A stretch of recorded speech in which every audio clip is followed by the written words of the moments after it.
ఏపీలో ఇసుక మట్టి మాఫియా రెచ్చిపోతోంది. చెరువు కనిపిస్తే చాలు ఇష్టం వచ్చినట్లు మట్టిని తవ్వేసుకుంటున్నారు. ప్రశ్నిస్తే బెదిరిస్తూ అంతా మా ఇష్టం అంటున్నారు. అడ్డగోలుగా ప్రకృతి వనరులను దోచుకుంటూ పర్యావరణానికి తూట్లు పొడుస్తున్నారు. ఓవైపు మట్టి మాఫియా, మరోవైపు ఇసుక మాఫియా. మరి ఈ మాఫియా ధాటికి చెరువులు, తీర ప్రాంతాలు ఖాళీ అవుతుంటే అధికారులు ఏం చేస్తున్నారు? ఏ మేరకు చర్యలు తీసుకుంటున్నారు? ఆంధ్రప్రదేశ్లో అక్రమార్కులు మళ్లీ నోళ్లు తెరిచారు. ఇసుక, మట్టి అన్నింటినీ మింగేస్తున్నారు. అడ్డగోలుగా తవ్వేయడం, సొమ్ము చేసుకోవడంలో బిజీ అయిపోయారు.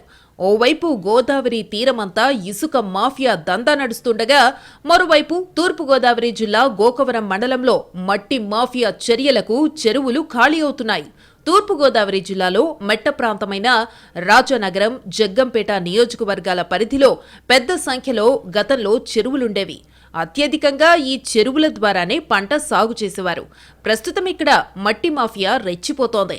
అక్రమంగా మట్టి తవ్వకాలు జరిపి లక్షలాది రూపాయలు సొమ్ము చేసుకుంటున్నారు అక్రమార్కులు. గోకవరం మండలం కృష్ణునిపాలెంలో ఉన్న రాజు చెరువు ఎన్నో ఏళ్లుగా గ్రామస్తులకు సాగునీరు అందిస్తోంది. దాదాపు ఈ చెరువు కింద 290 ఎకరాల ఆయకట్టు ఉంది. అయితే అక్రమార్కుల ఆగడాలు మితిమీరి ఏకంగా ఏటి గట్టును కూడా తవ్వేసి మట్టిని తీసుకుపోయే పరిస్థితికి వచ్చారు. మట్టిని అక్రమంగా తరలించేందుకు పకడ్బందీ ఏర్పాట్లు చేసుకున్నారు. గట్టుపై నుంచి చెరువుకు మట్టితో రోడ్డు వేసి, మరోవైపు ఇటుక బట్టీకి నేరుగా వాహనాలు వెళ్లే విధంగా ఏర్పాట్లు చేసుకున్నారు. నిబంధనలకు విరుద్ధంగా రాత్రి సమయాల్లో మట్టి తవ్వుకుని సమీపంలో ఉన్న ఇటుక బట్టీలకు సరఫరా చేస్తోంది మాఫియా.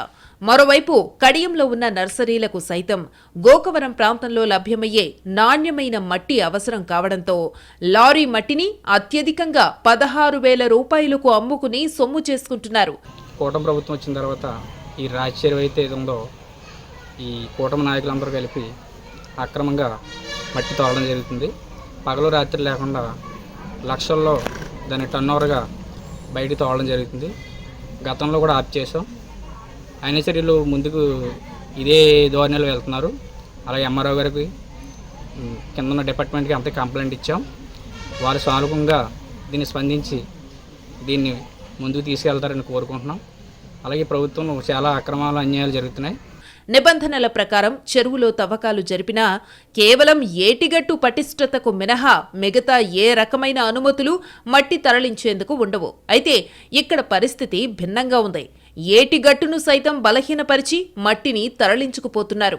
దీనివల్ల చెరువుల్లో భారీ గోతులు ఏర్పడి ప్రమాదాలు జరుగుతున్నాయి అంటున్నారు స్థానికులు. ఈ కూటమి ప్రభుత్వం అధికారంలోకి వచ్చినప్పటి నుంచి మరీ ముఖ్యంగా చెప్పాలి అని అనుకుంటే, ప్రతిదీ కూడా వాళ్ళకి ఏదైతే ఆదాయ మార్గాలు ఉన్నాయో, వాళ్ళకి ఏ విధంగా అయితే డబ్బులు వచ్చి పడతాయో ఆ పనుల మీదే దృష్టి పెడతా ఉన్నారు. అంతే తప్ప ఈ పేదవాడిని ఏ విధంగా ఆదుకోవాలి, పేదవాడికి ఏ విధంగా మనం సంక్షేమం ఇవ్వాలి అనేటటువంటి దాని మీద ఎక్కడా కూడా దృష్టి పెట్టిన పాపాన్ని పోలేదు. అక్రమార్కులు చెరువుల నుంచి భారీగా మట్టి తవ్వుకుపోతున్నా అధికారులకు మాత్రం చీమ కుట్టినట్టు కూడా లేదని అంటున్నారు స్థానికులు. చెరువులను రక్షించాల్సిన ఇరిగేషన్ అధికారులు కనీసం కన్నెత్తి కూడా ఇటు చూడటం లేదని ఆగ్రహం వ్యక్తం చేస్తున్నారు.